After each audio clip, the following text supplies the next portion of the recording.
जय जगन्नाथ जय श्री राम जय माँ दक्षिण काली। आज्ञा नमस्कार, केमती अछंती? चलंतु आज बुली छिबा नयागढ़ गोटे सुंदर पार्क को। आज्ञा नयागढ़ भी पर्यटन स्थली रे धीरे धीरे परिव्याप्त होबारे लागिछि। हे देखु नाहंती नयागढ़ छाती उपरे माने नयागढ़ टाउन रे पहाड़ जंगल घेरा गोटे जगह रे केडी सुंदर पार्क टीए। आज्ञा ये होछे नयागढ़ गोटे समस्त दृष्टि आकर्षण को आसीथिबा सुंदर पार्क बलांगी बंध पार्क। आपण माने जेबे भी नयागढ़ टूर रे जाउछंती मुख्यतः एई टूरिज्म समय रे ए शीत दिन समय रे आपण एई जगहटी को निहाती जिबे। एई जगहटी हमर नयागढ़ टाउन ठो मात्र किलोमीटर रु 2 किलोमीटर भितरे अवस्थित। आ एठा को आपण जेबे भी जिबे सकाळ 6टा रु 10टा भितरे एवं अपराह्न 4टा रु राति 8टा भितरे ही जिबे। एठारे आपणଙ୍କୁ प्रकृतिर शोभा जेतिकी अपरूप मनोलोभा करिव ता सहित राति रे लाइट रो से जो आकर्षणीय सौंदर्य भी आपणଙ୍କୁ बहुत खुशी दब। आगे हम नयागढ़ होछि एमिति गोटिए जगह जोथि पई आमे सब बेले गर्वित, मुख्यतः पर्यटन पई। आमे सब बेले कहू आम पई बड़ आम नयागढ़। आ आपण तो जानिथिबे स्वाद रे अतुलनीय आम छेनापोड़।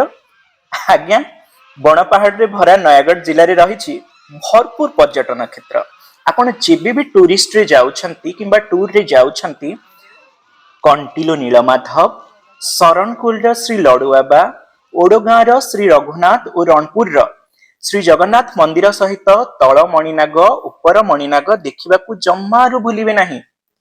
बण पहाड़ जंगल नदी झरणार प्रमुख केन्द्रस्थली होछि हम नयागढ़। इथि सहित आपण माने निहाती जानिथिबे आम पई गर्व ओडिशार द्वितीय अयोध्या भापुर फतेगढ़ ठारे नवनिर्मित राम मंदिर को आप केमिति भूलिबे। सेठा को आपण निश्चित जिबे। ता सहित प्रकृति को जदी बहुत पाखरु देखिबार अछि सातकोशिया सांड रिसोर्ट एवं दसपल्ला कुआरिया डैम हरिण पार्क को निहाती जिबे। ता सहित मु वर्तमान जोठी के आछि नयागढ़ रा बलांगी बंध पार्क। आपण देखुछिबे छुआ मानक पाई हो कि वृद्धंक पाई हो वृद्धांक पाई हो समस्त यंग जेनेरेशन का पाई हो यह होची गोटे बढ़िया जगह नयागढ़ छाती उपरे। एठा को जिबे खाइबा पीबार व्यवस्था भितरे अछि, ता सहित बोटिंग रो सुविधा अछि एवं प्रकृति को पहाड़ को बहुत पाखरु देखिबा सहित ई पार्क टी को एन्जॉय करिवे।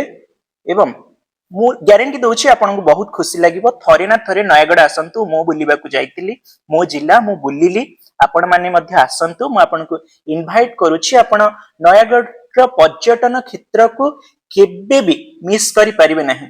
आ कोन कहउछन्ती आसीबे त एई प्रतिश्रुति सहित मु रहूछि। पुणी देखा हबा गोटे नेक्स्ट वीडियो रे। जदी वीडियो टी आपनको भल लागिछि लाइक शेयर कमेंट करबा सहित टिके प्रशंसा करिवे। ओके आज पई मु रहूछि। गोटे नेक्स्ट वीडियो रे पुणी थरे देखा हबा आपनक सहित रहूछि। मु आपनकर प्रिय दिव्य प्रकाश जति।